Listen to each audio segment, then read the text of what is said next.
듣다 보면 내공이 쌓이는 방송 2시간 철학의 돌풀입니다. 저희는 한스 요하임 슈테리의 세계 철학사 읽고 있고요. 제7부 20세기 철학 사상의 주요 방향 제2장 현대 철학의 주제와 문제, 그 중에서 2번 언어 들어가 보도록 하겠습니다. 983쪽이고요. 1. 언어 연구의 선구자들이라는 소제목입니다. 하만의 태제, 우리는 인식 비판에서 언어 비판으로 이행해야 한다. 내게 중요한 문제는 이성이란 무엇이냐가 아니라 언어란 무엇이냐 이다. 언어가 없다면 우리는 이성을 갖지 못할 것이다. 말이 없다면 이성도 없고 세계도 없다. 요한 고트프리트 헤르더의 태제는 다음과 같은 것이다. 이성은 언어에 구속되어 있다. 이성은 원칙적으로 언어적이다. 따라서 이성은 경험과 역사 그리고 관심의 구속을 받는다.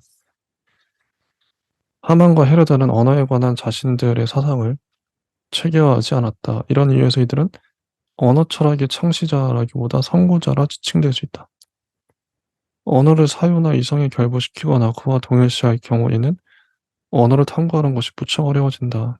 왜냐하면 이 경우에는 탐구의 대상이 동시에 그러한 탐구의 수단으로 사용되어야 하기 때문이다. 음.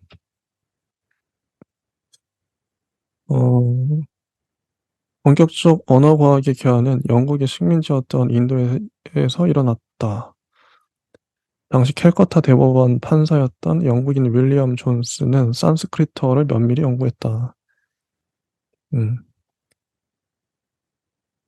그래서 이러한 연구 결과는 비교 언어 생성에 커다란 자극을 주었다. 언어 다양성보다 철학적으로 더 흥미로운 것은 이런 모든 언어의 일정한 본질적 특징이 공통적으로 존재한다는 점. 이른바 언어적 보편자가 존재한다는 점과 어떤 아이든 간에 이 수천 가지 언어 중 하나의 언어 환경에 처하면 그 언어를 뭐로 습득하게 된다는 거죠. 2번 비렐름 폰 훔볼트. 언어 철학적 발상과 언어 과학의 생성은 훔볼트의 저작에서 하나로 합쳐진다. 훔볼트에 의하면 철학의 중심을 이루는 것은 칸트가 제기한 인간이란 무엇인가란 근본 물음과 인간학이다. 훔볼트가 볼 때 인간이란 언어를 통해서만 인간이다. 언어란 하나의 매체로 인간은 이를 통해 사유하고 느끼며 살아간다. 인간이 세계를 자신의 것으로 만들고 또 세계 안에서 방향을 잡아 나아가는 행위는 언어를 통해서 이루어진다. 인간의 세계는 언제나 언어에 의해 매개되어 있다. 언어는 훔볼트에게 고정된 것이 아니라 끊임없이 운동하는 것, 이른바 에네르게이아이며 본질적으로는 오직 개개 인간의 생생한 발화 행위에서만 존재한다. 언어의 역동적이고 창조적인 성격을 강조하고 또 언어란 단순히 기호의 체계가 아니라 민족 정신의 외적 현상이라고 생각한 점에서 훔볼트는 후세인들에게 커다란 영향을 주었다. 그렇다고 하네요. 좀 넘어가서 3번 급진적 언어 비판 프리츠 마우트너. 마우트너에 의하면 모든 비판적 철학이란 결국 언어 비판의 철학이다. 그는 인식도구로서의 언어의 가치를 반박했으며 언어의 은유적 성격과 상대성 그리고 모든 사유의 언어 구속성을 강조했다. 마우트너에 의하면 무엇인가 존재한다. 하지만 이는 불확실하게만 인식될 수 있으며 어쩌면 전혀 인식될 수 없을지도 모른다. 무엇인가가 인식될 수 있다 해도 우리의 언어로는 기껏해야 은유적으로 표현될 수 있을 것이다. 결국 인간 상호 간의 이해에는 극복할 수 없는 한계가 그어진다. 4. 언어 과학의 혁신 소시르 페르디낭드 소시르. 소시르의 기본 사상 중 하나는 언어 고찰에서 패러다임의 전환을 가져왔다. 파롤과 랑그를 구분하죠. 하롤은 개인이 순간순간 사용하는 이례적이고 생생한 언어. 랑글은 기호와 규칙으로 이루어진 언어체계, 즉 모든 개인이 공유하고 있기는 하지만 언어 공동체에 속하는 개인들의 총체에서만 완전하게 출존하는 체계. 어휘와 문법을 위한 규범들은 랑그에 있다. 모든 언어는 언어적 기호는 이중적 성격을 갖는다. 모든 언어에서는 음성 형태, 즉 기표, 시니피앙과 기의, 시니피에가 융합되어 있다. 그 요소의 결합은 그 어떤 자연적 성이 아니라 관습에 근거한다. 이 결합은 임의적이고 우연적이다. 그렇다고 하네요. 학문은 이러한 언어치기를 완전히 다른 두 측면에서 연구할 수 있다. 한편으로는 시각적 횡단면, 즉 현재 상태에 초점을 맞춘 연구, 공시적 연구가 가능하며 다른 한편으로는 시간적 종당면에 초점을 둔 연구, 역사적 연구, 통시적 연구가 가능하다. 두 번째 경우에서는 시간 경과에 따른 여러 변화가 확인된다. 두 번째 측면은 역사적 비교적 언어학의 분야이며 첫 번째 측면은 소시르가 언어학이라 명명하고 그의 등장 이후에 발전한 학문에 의해서 연구된다.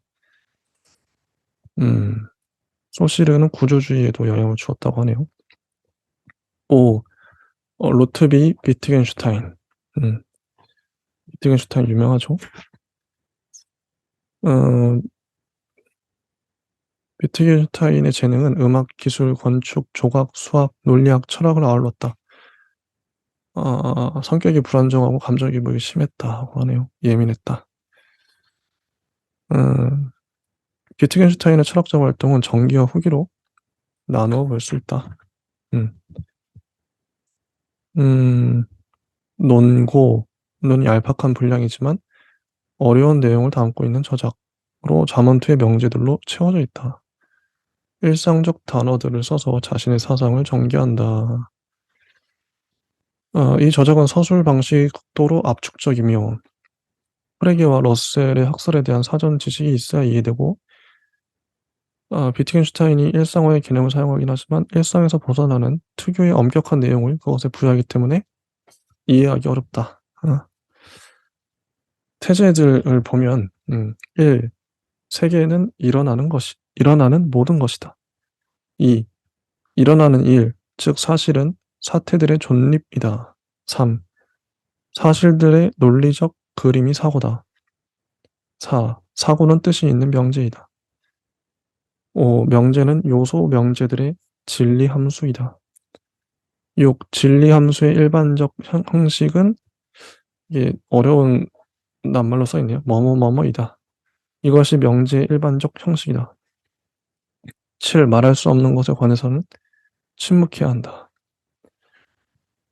이런 명제들을 내세웠고요. 책에 아마 각각의 명제마다의 증명들이 나오겠죠. 비트겐슈타인은 이 저작에 의해 본질적인 점에서 문제들을 최종적으로 해결했다고 믿었다. 당연히 이 저작은 철학 세계에서 무수한 해석과 논쟁을 낳았다. 그리고 이제 후기로 넘어가죠. 10년간 침묵을 지키고 책을 어, 철학적 탐구라는 책을 내네요. 어, 완결성을 갖추지 못한 주석에 불과하다. 풍경 스케치 지나지 않는다. 내가 16년 전 다시 철학에 몰두하기 시작한 이래 나는 첫 번째 책에 쓴 것에서 중대한 오류들을 인식하지 않을 수 없었다. 특유의 초인적인 지적 솔직성이 여실히 드러난다. 음. 농고에서는 존재론적 틀, 즉 세계의 사실들과 사태들을 전체로 파악하는 틀이 설정되었으나 이제 비트겐슈타인은 그런 생각에서 벗어난다. 그는 세계와 사상 및 명제에 의한 그 모사 사이에 명백한 관계가 있다는 농고의 생각을 버린다. 또한 그는 농고에서 설정된 무제약적 정확성의 이상을 스스로 비판한다. 언어를 이루는 단어와 문장들은 대개가 다의적이고 모호하며 부정확하다. 어. 우리는 이런 사정을 어떤 방식으로도 변화시킬 수 없다. 이러한 것이 후기 비트겐슈타인의 깨달음이다. 명료하게 말하고자 하는 사람은 자신의 단어와 문장들에 명료한 의미를 부여해야 한다는 것이 농고의 주장이었으며, 음, 후기 비트겐슈타인에 의하면 그 단어의 의미를 알고자 하는 사람은 그것이 어떻게 사용되는지를 주시해야 한다. 언어놀이라는 개념이 나옵니다. 언어놀이, 언어게임. 음. 아질한 우리 사유를 언어에 의한 지속적 오도와 착오, 흘림에서 해방시키는 것이며 따라서 결코 완수되지 못할 과제이다. 왜냐하면 우리는 언어라는 매체에 갇혀 있으며 결코 거기서 벗어날 수 없기 때문이다. 언어란 세계의 거울상이 아니다. 언어는 그 나름의 질서를 갖고 있다. 음. 의미하기의 신화. 언어는 결코 현실의 명명이나 서술에만 쓰이는 것이 아니다. 우리는 언어를 부탁하고 감사하며 저주하고 기도하기 위해서도 사용한다. 이 사상은 현대의 언어행위 이론으로 이어진다. 비트겐슈타인에 의하면 철학의 목표는 치료에 있다. 철학은 전승된 철학이 그 언어 사용에서 사로잡혀 있는 혼란을 제거하려 한다. 어, 철학이란 커다란 구름은 한 방울의 언어 이론으로 농축된다. 그다음 6. 언어적 전해입니다. 조지 에드워드 무어에 의하면 여러 의견을 분석하고 해명하며 이때 대개는 건전한 인간지성, 즉 상식에 근거하는 것, 그리고 일상적 언어 사용에서 오류와 모호성을 찾아내는 것이 철학의 과제였다. 그는 분석 철학의 개척자에 속한다. 음, 철학은 루돌프 카르나프가 나오는데, 철학은 현실 세계에 대해 그 나름의 진술을 하는 대신 과학, 즉 현실 세계관에 유일하게 진술의 권한을 갖는 과학의 언명들을 탐구해야 한다. 철학의 과제는 주장이나 물음의 의미를 탐색하는 것이다. 철학이란 명제나 그것들의 논리적 상호관계를 명확히 하고 의미 있는 명제를 의미 없는 명제와 구분하는 것을 목적으로 하는 활동이다. 음. 어, 무의미한 언명에 대해서 음, 얘기를 하네요. 형이상학의 개념들은 명확성을 결여하고 있다. 전달의 문제에서도 실패를 한다. 그러니까 무나 세계 영혼, 세계 정신 같은 단어들 말이죠. 이런 거 비판한 거죠. 기존에 있었던 형이상학. 인식과 체험을 명확히 구별하지 못한 데 있다. 형이상학적 학설들은 증명 가능한 인식은 포함하고 있지 못하지만 체험의 표현일 수는 있다. 형이상학적 이론의 제창자들이 좀 더 솔직했다면 그들은 개념으로 시를 짓고 실상은 문학인 것을 인식으로 과장하는 대신에 순순히 문학의 표현 수단을 사용하려 했을 것이다. 음, 카르나프는 형식 논리학의 몇 가지 기본 개념, 이러한 순수한 구문론적 개념임을 보이고자 했다. 다음으로 그는 철학 논쟁 중 많은 것은 특정 분야를 논하고 특정 이론을 표명할 때 어떤 언어를 사용하는 것이 합당한 거라는 물음으로 환원될 수 있다는 점을 밝혀내고자 했다. 음, 철학자들의 논의란 현실 세계보다 언어에 결부된다는 인식에서 출발하여 철학적 문제를 메타 언어로도 표현하는 길을 찾아내고자 했다. 하르나프는 최대한으로 논리학에 근접하는 이상적 형식적 언어를 발전시킬 수 있으리라는 희망을 품었다. 7. 언어행위. 언어의 사용에는 음, 진술적인 것도 있지만 수행적인 것도 있다.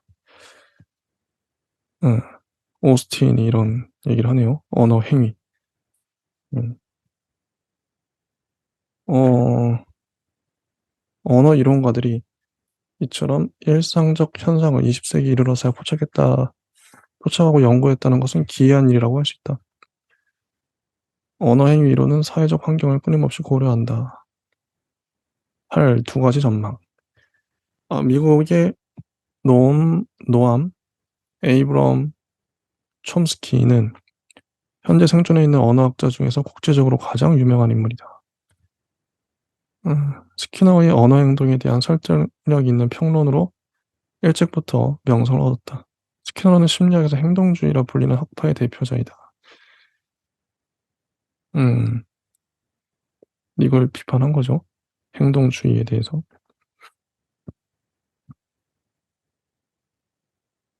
음, 좀 넘어가서, 언어 획득이란 거의 대부분 타고난 소질에 의해 실현되는 것이다. 인간이 언어를 습득할 수 있는 소질 내지 자질을 지니고 태어난다. 언어적 보편자에 대해 모든 언어의 도구적 구조에는 인간의 보편적 정신구조, 즉 인간의 보편적 체험, 표상, 사유구조가 깔려 있으며 이런 정신구조가 제한되는 모든 것은 필연성을 갖는다. 인간은 모호에 통달하게 되면 제한된 단어와 규칙을 가지고서 무제한한 수의 문장을 만들어낼 수 있다. 이런 점을 근거해서 촘스키는 생성 문법이라는 것을 제안했다. 생성 문법이란 임의의 문장이 잘 만들어진 것인지, 즉 문법적으로 올바르며 의미를 갖는 것인지 확정지을 수 있는 형식적 규칙 체계를 가리킨다. 음, 쭉 넘어가서요. 참 방대한 분량입니다. 근데 여기까지가 언어, 언어에 대한 파트였네요. 언어 철학이라고 할 수 있을까요? 그런 내용이었습니다. 네, 감사합니다.